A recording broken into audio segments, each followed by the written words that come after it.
Di video kali ini, kita akan membahas tentang persamaan gelombang berdiri untuk kasus ujung terikat. Dan untuk itu kita memanfaatkan simulasi yang ada di website pet.colorado.edu. Nah, apa bedanya kasus ujung terikat dengan ujung bebas yang sebelumnya sudah kita pelajari? Untuk itu, kita lihat dulu simulasi berikut. Ini adalah pulsa gelombang.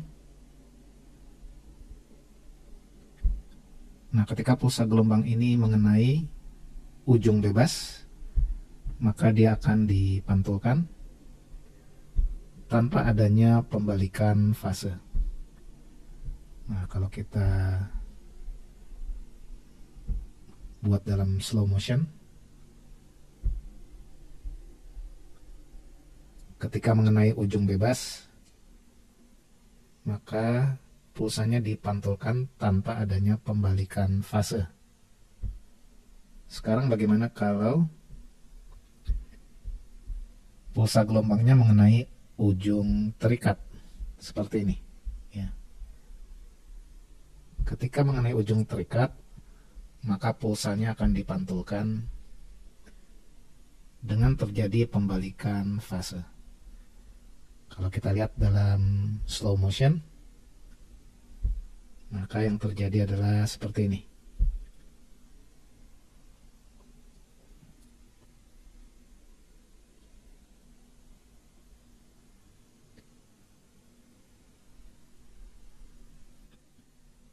Sekarang ini adalah gelombang berjalan yang merambat ke arah kanan. Ketika gelombang berjalan ini mengenai ujung bebas, maka yang terjadi adalah seperti ini.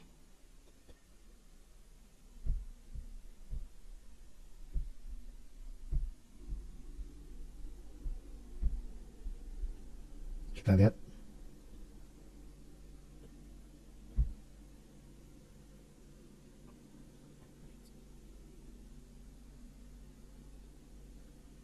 Gelombangnya akan dipantulkan dan akan terbentuk gelombang berdiri dengan ciri adanya simpul dan perut pada gelombang.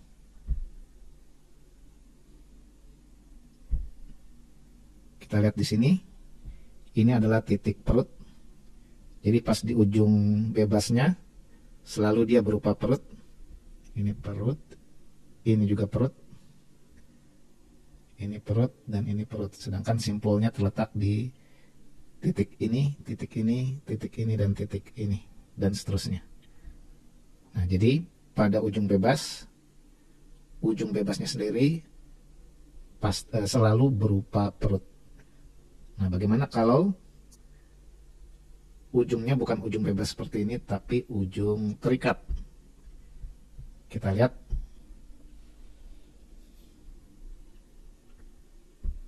Gelombang berjalan ketika mengenai ujung terikat, gelombangnya dipantulkan, tapi karena ada pembalikan fase, maka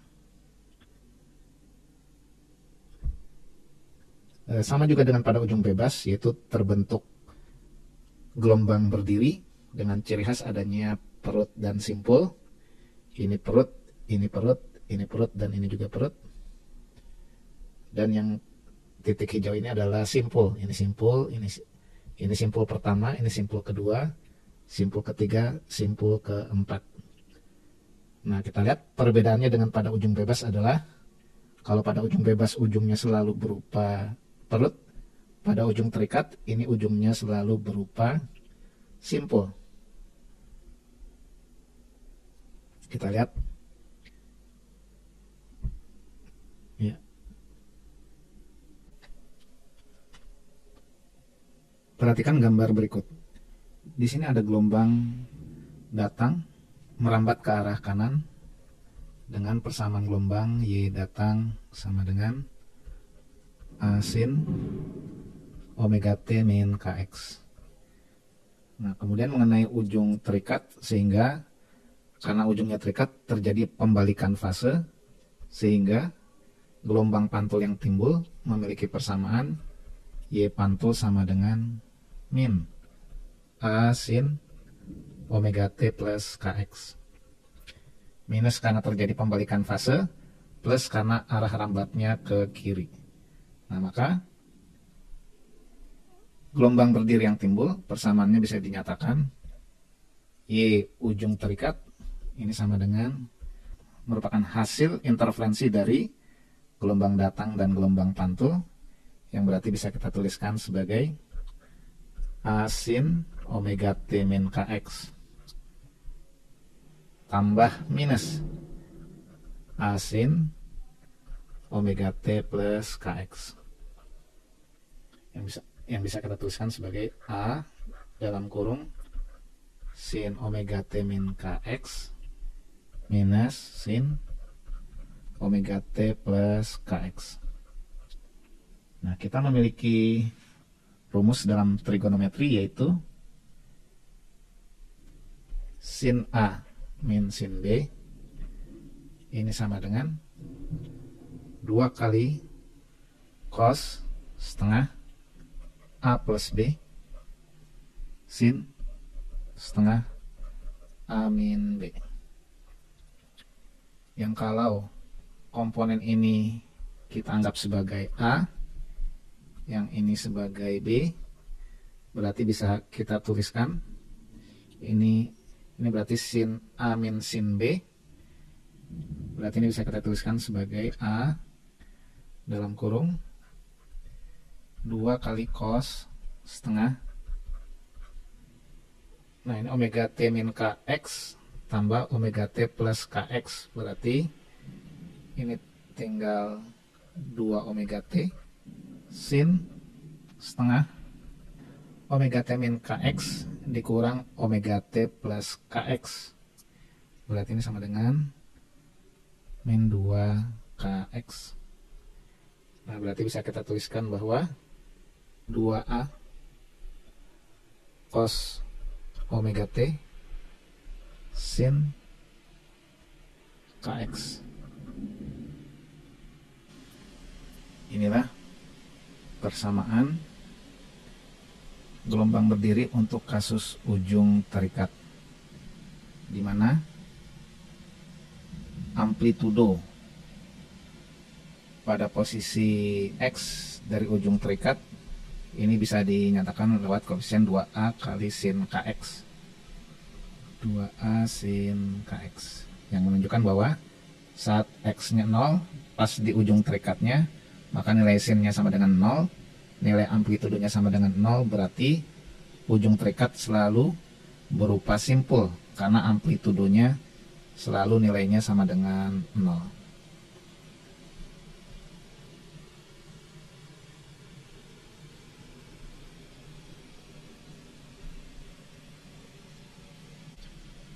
Kita sudah menemukan bahwa untuk gelombang berdiri kasus ujung terikat, persamaan gelombangnya adalah sama dengan Y ujung terikat sama dengan 2A sin Kx cos omega T, dimana kalau ada titik P pada gelombang, maka amplitude dari gelombang berdiri di titik P ini itu sama dengan 2A sin Kxp, dimana Xp adalah jarak atau posisi dari titik P ini. Nah, sekarang coba kita lihat letak perut pada kasus ujung terikat. Nah, dengan pola seperti ini berarti ini adalah perut pertama, ini adalah perut kedua, dan ini perut ketiga. Kita lihat perut pertama ini terletak pada jarak X sama dengan, dari sini ke sini adalah 1 lambda, berarti ini sama dengan 1/4 lambda.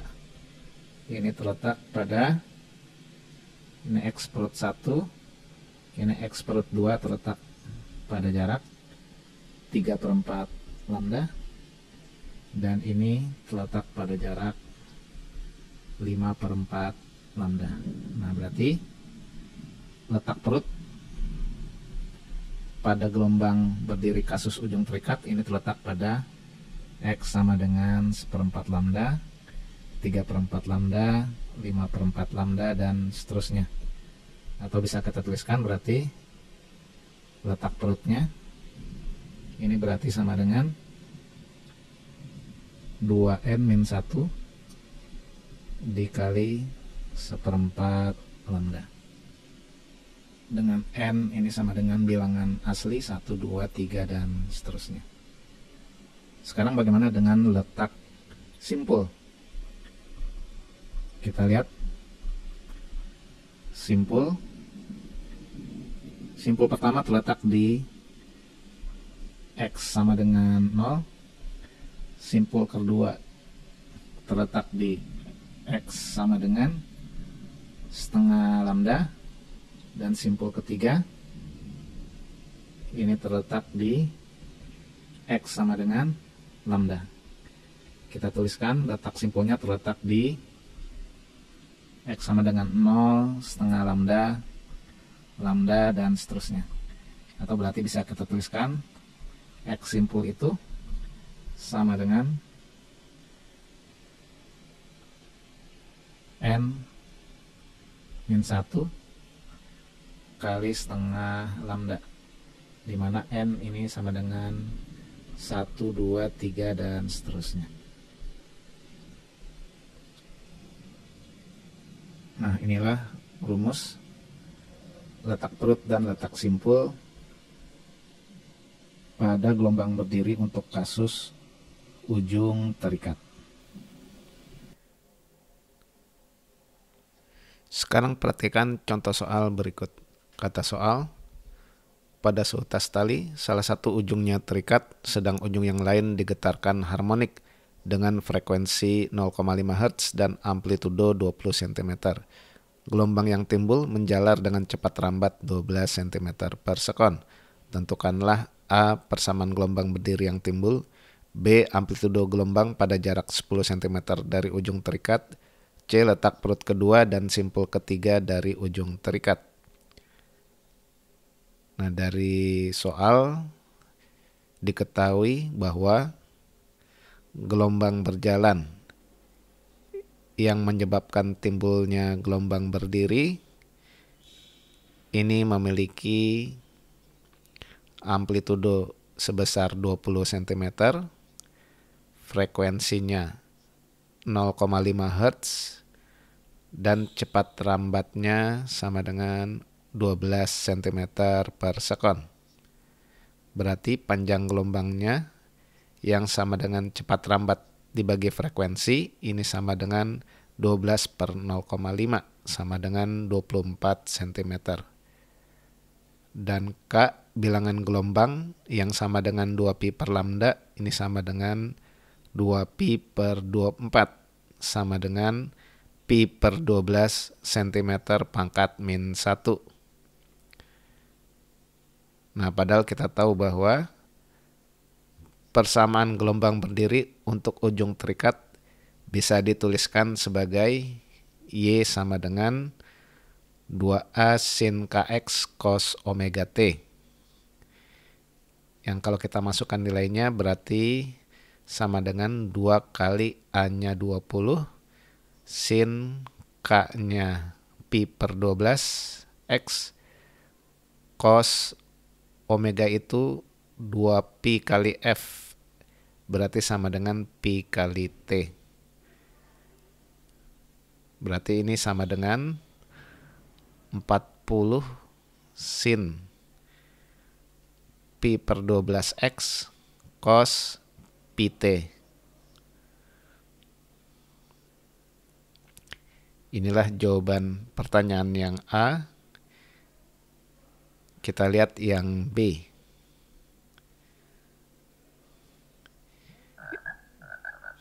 Yang B, amplitudo gelombang pada jarak 10 cm dari ujung terikat.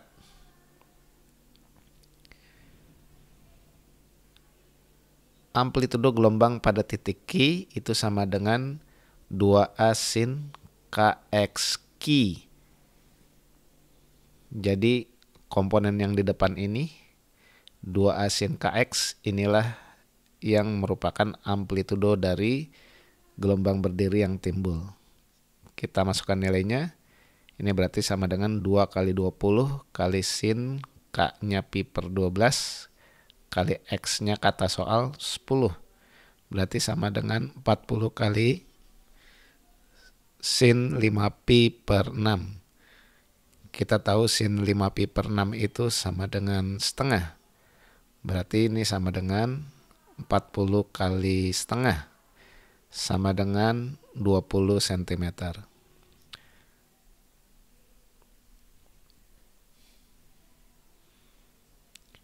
Sekarang yang C, letak perut kedua dan simpul ketiga dari ujung terikat. Ingat lambdanya ini 24 cm.